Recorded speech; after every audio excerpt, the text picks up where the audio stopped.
Sabbath School, the heart of the church.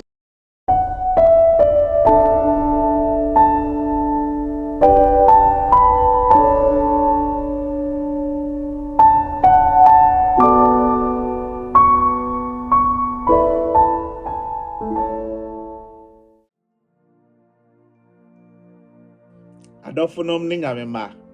ene ya mama so nsem no efa yenua kuma a ye frɛ no Baka a ofri Mongolia yenua wadi emfie dunan na arehosem a na owom ni sɛ na so wei enheda ente asɛm papa na ne maame nso ɛyɛ obi a na adwene mu kano nti daa na yɛde ne kɔ ayaresabea nti ba asa bibia betɔ papa no so nti na ne papa nso eni adagye ɛwɔ fie de bia no wɔkɔ no ɔba sɛ bɛyɛ a ɔbɛhwɛ ne maame ɛne wɔn no nti no wɔyɛ ankonam ɛwɔ wiase mu ekoduru brɛ bi mpo a onya kɔbɛka n'ano aduru na ɛwom ɛna ne nua bi a ɔyɛ memeda kwahwedi ne cousin na busuani ɔbaayɛ ɛna ɔkaa sɛ Baka amemfa wonkɔ ekuro kɛseɛ Ulaanbaatar, the capital city of Mongolia. Odene koi, nyeso odene ko hokeke, odene ko memne da kwahwefo asafo a ɛwɔ hɔ no. Emra a wɔse wɔkɔ de dikan. Preaching a ɛkɔ no, waheda antene papa, efisɛ na microphone no asɛe. Wokasa ɛdin a ɔte, but sɛ microphone no nya antene papa, ne nipa bɛn na ɔmo ne kasa no. Ɔmo ka kyerɛ ne sɛ onyame dɔ no. Enka ono nkwa wɔ wiase na adwene mu yɛ ne na ɛyɛ na nigye sɛ edipa kasa ne ho kyia ne serekyerɛ no ohun sɛ ɔdɔ bi wɔ hɔ ma no nanso onyankopɔn bi dɔ no ɔwɔ adamfo bi ɔpɛ na asɛm paa sene sɛ deɛ ohunu no wɔn te aseɛ na bɛyɛ dɛn na me wadamfo a mehunu ne danso na ɔyɛ madamfo na mmerɛ kɔ n'anim no baata toa so ne wɔn somyɛ ohun sɛ ɔdɔ ɛwɔ asafo no mu yɛ sononko ɔde ne ho ma onyankopɔn ɛma yɛ bɔ no su ohun sɛ onyankonam ɛwɔ wiase mu ɛnɛ wadi mfie aduasa baako 31 years waware ɛwɔ mamienu ɛyɛ na nigye sɛ asafo yi ama na nka no aduru na deɛ kyɛn so ne sɛ na ɔnye ne ho nni nso sɛ na onyankopɔn agye ne di ɛnɛ ɔkɔ Mongolia ensafo a yɛtete wɔ hɔ nkurankura ase a yɛkokɔ yi yɛnua edi mu ntintimai ɔmayɛ de nsafo ne ɛkɔ akyiri paa fi so susu sɛ obi te sɛ ɔno a ɔnye ne ho ni ɔpɛ sɛ ɔka ne ho aduru ɔhyɛ wɔn kran sɛ gye a ɔnye wɔn ho ni no onyame agye wɔn po edi ɛnɛ yɛnua yi asɛm a wɔka kyerɛ ne sɛ onyankopɔn abɛyɛ ne forever best friend sɛ na ɔnye ne ho ni na ɔno twa di amponyame agye ne di na nnɛ ɔno no abɛyɛ sɛmpakani nsɛm wei ɛnhyɛ yɛn de na enka ya ho na mmoa yɛn ɛwɔ yɛ gyidi akwantu yi Kristo di mu nti amen. Nyame mma ne nyame adɔfo nom yɛ ma yɛ ho akɔ aba ba adesua ɛtɔ so dumienu nkakra Exodus nwoma no yɛde kɔ na wie ya gyidi sɛ adesua biara yɛfa na wɔtwe biara no da adesua so nko adi kyerɛ na wɔtwe adesua ɛtɔ so dumienu no wato din sɛ mesrɛwo mame nhunu w'ani munyam na wema sɛn na onyankopɔn ani munyam sifa daadi ene yɛnhu onyankopɔn animu ni animu n'ani munyam so ɛdaadi wɔ n'asɛm mu ana anokwasɛm n'ani munyam daadi wɔ n'asɛm ne kwan bɛn so na onyankopɔn ani munyam bɛdaadi wɔ me ne wo yɛbrɛ mu wei ni adesua hodoɔ pii na wɔtwe adesua no bɛkɔ na wie no yɛnsa bɛka ebrɛmɛsɛ sɛ yɛbɛbrɛ akoma ase ne abɔ mpae utumfuo nyame emitiawa bi mu ebra wakoa bedi yanim no kasafa ne mu na kyerɛkyerɛ adesua mu Kristo Yesu di mu nti amen. Nyame ma ne nyame adɔfo nom bisama mu nyinaa mu akɔ aba bio ɛba adesua a ɛtɔ so dumienu adesua wato ne din sɛ mesrɛw ma menhu w'anuonyam mesrɛw ma menhu w'anuonyam me nuanom ne adɔfo nom obi biara ni hɔ a ɔyɛ bibi wɔ asase so a ɔmpɛ sɛ obehu na wie abɔfra kora ade ne kɔ school a wopɛ sɛ wohu sɛ ɔkɔ n'anim sɛ otumi kan 1 to 10 a ɔkyena wopɛ 10 to 15 ABCD na wosua na wani age na wo chiao na wo se me bai ohu ade obi esua ade de na to adwuma mu a epese woye nneema ekọ nanim enti onyini ade a eka onipa ho nipa atwa ye ho ahia pese ye hu se ye nyini wonimde nyansa emu saa nso na onyamesom ni bram no onyankopon epese ye nyini enti Peter crowd can 2 Peter 3 verse 18 say esi ye nyini onyankopon adom eni ni nimdie mu esi ye nya onyame mu nimdie enema bi wo ho a ense se ye bo edi bata wo ho ebi se be ya wadu no wanyini atwa saa enuema no eho adenti na nianimu nsem ne ka bibi sei ebi se Moses no ono onyankopon anante for over 80 years enso se na niema bi wo ho a na won huye na yese ka wanyini aduru brebi na enso na won duru sa abia ye enti emra na ni ba na ho so se me laki bibi me nya hunu bibi na osre twedi amponya me se saa de no ma me hunu eno ni niamu ni mu nsem se Moses ani ba ne ho so se eyese wanyini aduru baabi enti yese ye nso enadisua be kọ na wie no yani mmra ye ho so se eniema bi wo a ye kire se ye nyini ye ke yese ye sre ni ye nya onyini ni ebi oha kwasi dada disua na o se ehyiaye entomadan Moses ya ade bi na efe enwanwa Moses at that time emra na ye wontomadan no wo ho na Israel fo nso asisi wona ankasa tent a wodam atwa ho ntomadan ni nyina ho ahia no nyame no nyamba ntomadan no omoba fode ni saa enuema enyina eyi no emra omutu a omo bobo ntomadan no mo atu na Sinai omu se Moses san ye tent ketwa bi ewo ahia do ho abiaye bi wanya ka ntomadan na nkasa ho ana wanye amfra omo tete won ntomadan omenu ko ate ne ho obiaye bi sori anopa bia se wo kọ ho a omu se Moses na munum kuma ba be gina ho na oni Moses di nkomo itomanfo ne hu ade we Moses mo se eye ntomadan special one ehia ntomadan a oheda ko hia onyankopon ewo ho ene onyankopon ko di nkomo into mindful no pempaye bi a Moses kosa bia ye na mo so asori wona ode abisade pese to nyame anim mo so giregyina mo ntomadan no anim na mo bompaye no nyame atie won ninuanom ne adofonom Moses na mra oye saade no kan Exodus chapter 33 verse number 11 Bible say the Lord spoke to Moses face to face as a man speaks to his friend. Onyankopon ni Moses edinkita ho se de one na downful edinkita ho. Adentia evise Moses etil ne ho emampaibo, wotil ne ho emankita ho die. Ninuanom hwan ne adamfo ne de otimi ka wasomu asem kire no na wogine di wese onyankopon ka asem kire Moses na Moses so ka asem kire twedi amponyame kire ya mienu se Moses ti a wote ne ho mpaibọ kwan so no oni onyame ayonkofa no ekọ nanim pa edi enye wanwa se Moses ye di adifo bi to Moses ho enye wanwa se nyankopon eheda ma Moses and the book of Genesis and the book of Job enye wanwa se onyankopon ema Moses ene di omanfo nanim saa ekwakopem se ka omura bosha sase no so se enye wanwa se onyankopon ni Moses enante ye for about 120 years because na Moses ayem paibofo minianom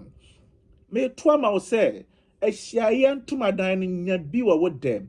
special place bi a wo sori se wo kọ ha o manyina nim se o kọ na hia ye ntomadan o kọ bompaye wo classroom ho a wo no wo ye se wo ba ya ye se na hia ye ntomadan ebreni wa sori a wa ba di obe bompaye ansa na watena ase minianom moma ye nyempai bofo moma ye nya that personal encounter with Christ, with God. Emre bi dri ema Moses oni onyankopon ayonkofa no nanim mpo ebe hran ne nipa hu na wontimi nhwe nanim ahia ye ntomadan ne ade a ehia Mama yɛnyɛ mpaebɔfoɔ mama afoforo hu yɛn te sɛ Daniel sɛ mpaeɛ nko ara na yɛbɛtumi de anya no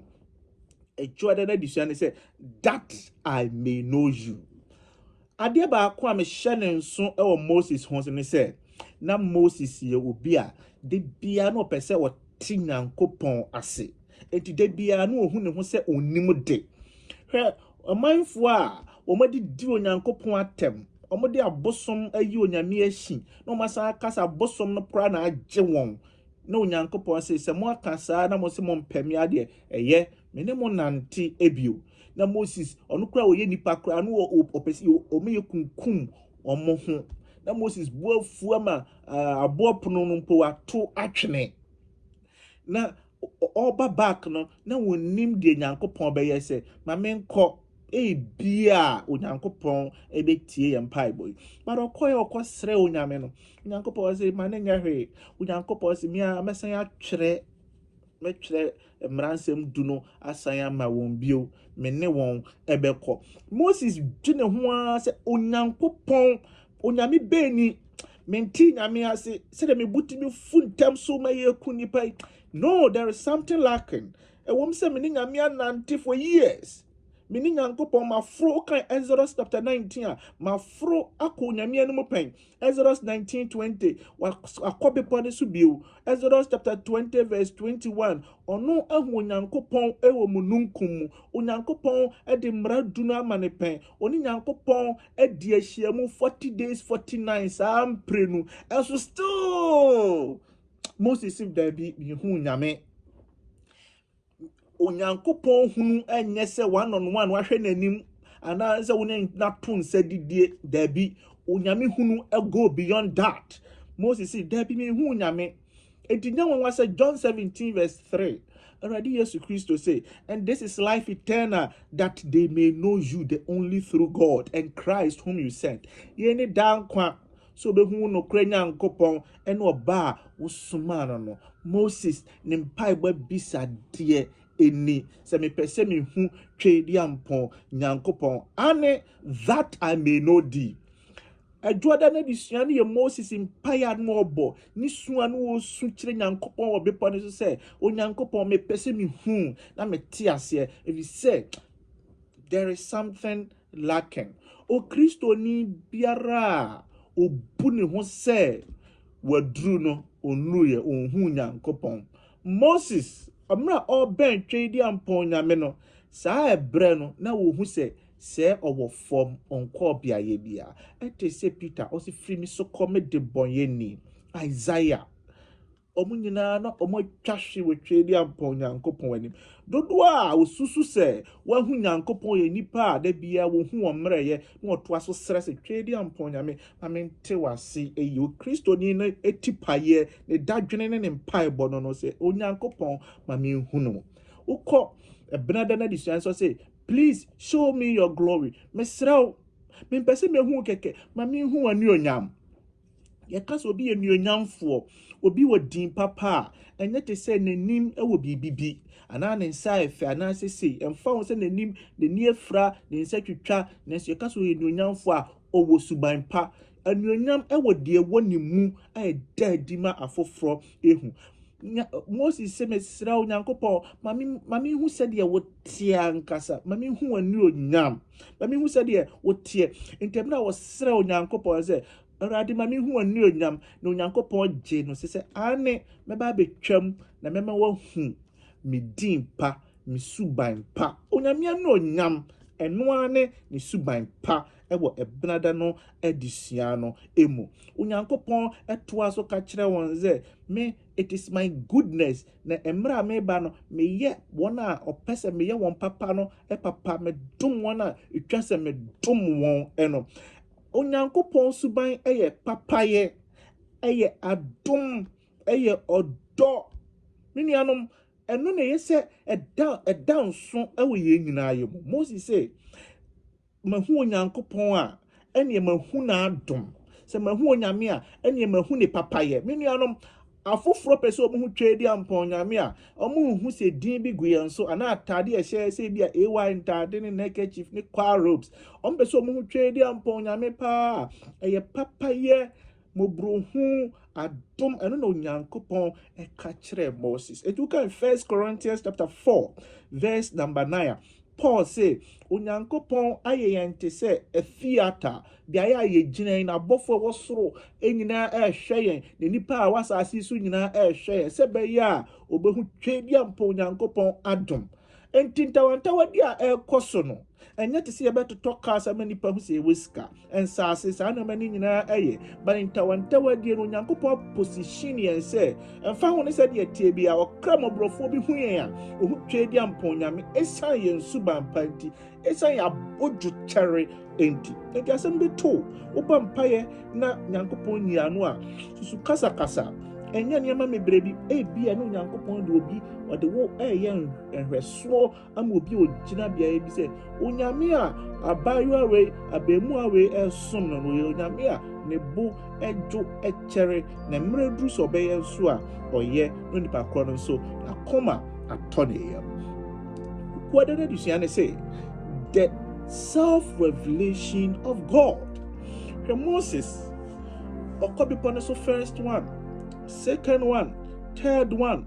fourth one, fifth one, sixth one. Ye to so nsia no ena oka kire onyankopon se me pese me hu ani oya. Ena onyankopon se saa ene ahomache sabra be powe so. Na wo kono sen abo pono mienu fabra na men twere mransem tudinsam so. Hwe Moses at that age ofuru bepo ne saa ni nyame kodi nkomo nyankopon sa ade achi me pese me hu na Moses asasa ne bepo na aba oda no ba onna ono ane sen that kesi abo pon kesi mienu na esa da ne kon ho ni nyame aka kire ne se me ba be yi me hu adi a kire wo na hwe no bia me bepo no na edane kon na homache odirimika ede ko bepo so nyankopon se oba bra bepo na pampam na me ba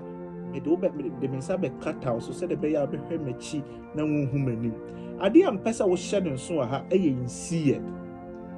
Moses anya se mabre me koi no bepo ntre be de na mafro akwa baba no foforo sa de akwa mo atwere Moses ba ya wasabi siesie no ade achi no dirimika akwa akohwe nyame efise ni tipa ya nema a wo dwene ho nyina okwa akonya anujie onyankopon se me ba be da me ho adi akire wo Moses na Moses de anigi ahomache ekoye na emra okọ bepo ne so no ohun se onyankopon ni onyam aba be gina ho ne mununkum gina ho na ose the Lord descended in cloud and stood there with him as he called upon the name of the Lord. Mununkum ne gina ho na Moses efre erade. Then the Lord passed by. Ono no Moses frɛ nyame anse ne nyame etu ne nan akɔ. Hwetwe di ampo nyame. Sedo ni Moses tie ekwan o person ni nya nyonkofa. Ogina odi kosisi ye be frɛ no anse no wotu anamo. Na mra otu anamo se okɔ. Ono shas ye se obebo ni din akire Moses. Moses me pese me hu se de wote. Me pese me hu din, me pese me te wase. Afa ni oba be kire no se de wote ankasa. Na Moses enya ahotoso ne abotoyemu ebi ewo na namu a obetumpo kosisi obewu. Moses eno na odwene ho ampa na eno na ya hotifo nyina John 3:16 awa pamdada num ehɔ ne yankwaje agina asɛm awurade yesu so ɛkae de nyankopɔn kae was said then the Lord passed by in front of him and proclaimed the Lord God yedi kae me awurade ane me ne onyankopɔn no emransem dino boso chese me awurade me ne onyankopɔn na how so say no boy and what to us say opese ohumi a compassionate and glorious. We onyankopon no, I say compassionate and gracious. We onyankopon me ye odonfo any mobrohu for slow to anger. Me bo and cherry me bo cherryfu ebe champa sana me bo afu and abounding in loving kindness. Baby I'm a tieno e ye wodo any ayemie and through and no credit. Was a onyankopon who keeps loving kindness for thousands, who forgives iniquities. me onyankopɔn me de bɔne kyɛ na enipa pim ɛna me ye won dɔyɛ me ye won adɔyɛ ɛwɔ ɔdɔ kwan so ɔsɛ transgressions and sins or the bɔne ɛne amumuyɔ kyɛ. Yet he will by no means leave the guilty unpunished. Or the boyani no on funny bonne on ni bem the biara eda. Visiting the iniquity of fathers on children and on grandchildren to the 3rd and 4th generation. She asemia onyankopon kai say me obi a aniboniafo bonne no me ma omu ni bem. Efiri I want to aso okopem ne nan so ma me nkyere wase wa ha nse wokɔ abusua fie a Israel fie num sɛ de asantefo fie num na etie no bo nse ne nana etifie hɔ ne papa tifie hɔ ne ba tifie hɔ no so basa tifie hɔ eye generation nana no ne ba ti sɛ wo papa ɛna wo ankasa mu ɛna nso bate hɔ enti sɛ yɛka sɛ fie wemfo mu trimo ɔden a kyerɛ sɛ generation 9 we no de nana ne de ne papa yɛ no de atete ne ba mo no so de awo onyankopɔn sɛ esan sɛ saa na fie hɔ fo tene ntina me ma wo mu ni bem ɛwɔ manim 4th generation enti no pa kyerɛ sɛ fie mu no saa na ɔmo tete na me nyankopɔn me tua wɔn so ɛka ane onyankopɔn yɛ very just enti Moses ti onyame ase sɛ onyame yɛ very just na ɔsɛ onyame a ansa na ne justice bɛba no agye sɛ cheche pa vita hwɛdeɛ Amalek fuene omo teta asase ne so for 400 years where the Pharaoh for 10 good times Pharaoh until at the Moses for 80 years Moses jene ho sa or say Moses made haste to bow low towards earth and worship. Now Moses eboni mu ase asom onyankopon ninuanom yen kasa ni nyina tofa bo aha na gina se sei na yenyame ayesom na ne tie enti upa se ye hu se wo yenyamsom ni a enya asem bia na obu afu ho wo de within a day na obu afu nyame for 80 years na ne bo enfu ye for 400 years na ne bo enfu ye twedi ampo nyame oyo wodo oye mobrohu na Moses tie ase se de wo ye o manfu ekra e ma mi hu se sa na wo tie Moses eboni mu ase na wakoto onyame ebi se afi ne wahu onyankopɔn dɔ wahu onyankopɔn ayemie wahu onyankopɔn papaye wahu onyankopɔn no kredie onyankopɔn fakyɛ onyankopɔn konkonye onyankopɔn atentrene afi na wate ase na koma atɔne ye minianom enkosi mre a onyame be ne ho adi se ya kyerɛ no ye be wo wasa de nya wanwa se obɛte se ɛda bi ni we akoda osofo bi akodiska obi aye sei onhu twedi ampon nyame yi so mo ate twedi ampon nyankopɔn ase no omo ate saa nneɛma a twedi ampon nyankopɔn ɛda na adi kyerɛ Moses ase a o ka ɛma ne sei ninuanom sie wo bi a ye be sere twedi ampon nyame a ɛnyɛ nneɛma bi Yawadana disuanse the shining face of Moses. Moses ene onyankopɔn bepɔ so onyame da ne ho adi kyerɛ na wo ka ne din kyerɛ ne kyerɛ ne nsɛm we nyinaa ase no osane ebae nem na osane 40 days 40 nights em na osane ebae ɔmanfoɔ no ehwɛ Moses anim a enye yie Moses anim nyinaa yɛ hyerɛn ti se twedi ampo onyame ibisa sɛ Ebreway was the 7th time. Ebre tosun na Moses or the call bepon so buy in for 6 times. Then the nimu shrine. But other than a 7th time, he did na Moses and nimu shrine. I didn't hear 6 times in Moses and nimu shrine. For 6 times in na Moses on who onyankopon ye. The 7th time, Emra tosun on who trade and ponyamino. After they know a best sing yankopon. Nipa hu na omu se nyankopɔn afedie agye sɛ omu de ade kata Moses anim ɛnyɛ sa omu ntumi amen nanso ɔno ani nuanom a na omo ho tie no de omo ba Moses nkyɛn a na ade nkata wɔn anim ɛma hu sɛ nyankopɔn ani onyam entimi ne adebɔnefoɔ ɛntena enti wɔn na wɔyɛ bɔne no ohu Moses anim a na ontimi nhwɛ but wɔn na wɔyɛ papa na otimi ba Moses anim a yɛmfa hwɛ nkata enti after the free of Moses no make asa I just saw the idea kata nanim for some time and send Onyankopon ema saa ade no afiri won so. Me nuanom ne adofo ade a kyerɛ yɛn wɔ ha ne sɛ emmerɛ a yɛbɛhu Onyankopon a bɛtena ase no bɔne ntimi ne yɛntena. Yenamfufo a omuhe pornography yenamfufo omu ye dwaman yenkonom wi yenkobɔ cocaine ye no mukeka nsɛm ensɛn fata etia bible mu nsɛm no eniema ye bɔne nyinaa no si yehu nyame yi a onye comfortable being it with us ohun ntimi ntɔwɔn oba ye nkyɛn a emre a enibɔneafo ye very comfortable being with you no ebi a na wonhu Onyankopɔn ani onyam eyie. Onyame anu onyam eyese ewowo enibɔneafo no wo ba wonkyɛn a na oba nkyɛn ewo papaye mu. Ade biewa a etwa to a yesi yesua na yete ase ne se akra Moses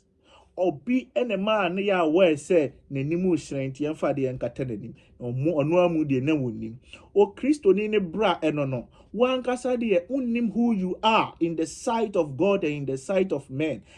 Nyame anim ne nipa nim no wo heda nim wo ho de bia ye ho brase ni a wo pe Onyankopɔn anim adom de bia wo bɔ mpa ye sere no ho ahoɔden ne so afoforo de omu se wanim hyiran omu se honhom nyi kɔsoro wo se wayɛ kɛse wo twedi ampa Onyankopɔn anim. Menuanom the point a wa be wo se wanim hyiran a badwene se o me mahu nyame anu onyam na wo boa na wo hwe ase. Moses wa hu anuonyam no ankasa hu se nanim anuonyam na emu afoforo and the point is say we twedi ampo nyame ma afoforo na nka ho asempa enyewo na abɛbrake say wo hu twedi ampo nyame saa nyama ne nyina ɛyɛ ahwiase wo nyame emu yaka anyama emebre adisuan tofa boni say please show me your glory and kaibo sem no na wo Exodus chapter 34 verse number 6 and 7 na Awurade betwemu nenim opai mu se Awurade Nyankopɔn mobrohunfo na ɔdomfo ye na bo de ne bo edwo ekyere na doye ne nokro edi dɔɔso pii de ɔkra doye man pempem na ɔde amumuyo ne mraton ne bɔne efire na bem na ɔma ne bɔneafo nie otua agyanom amunuyo so ka efa emma ne emma kusi awonto aso miensa ene enan eso onyame moye no kan ya ho e Jesus Christ the demon. Amen. Die hard ye kai mo say the year 2026 January on the 4th of January to the 10th of January ye ko kanya misem ewo asante achem ya ye bia ye fe ne nyampenase ene ye dom nyina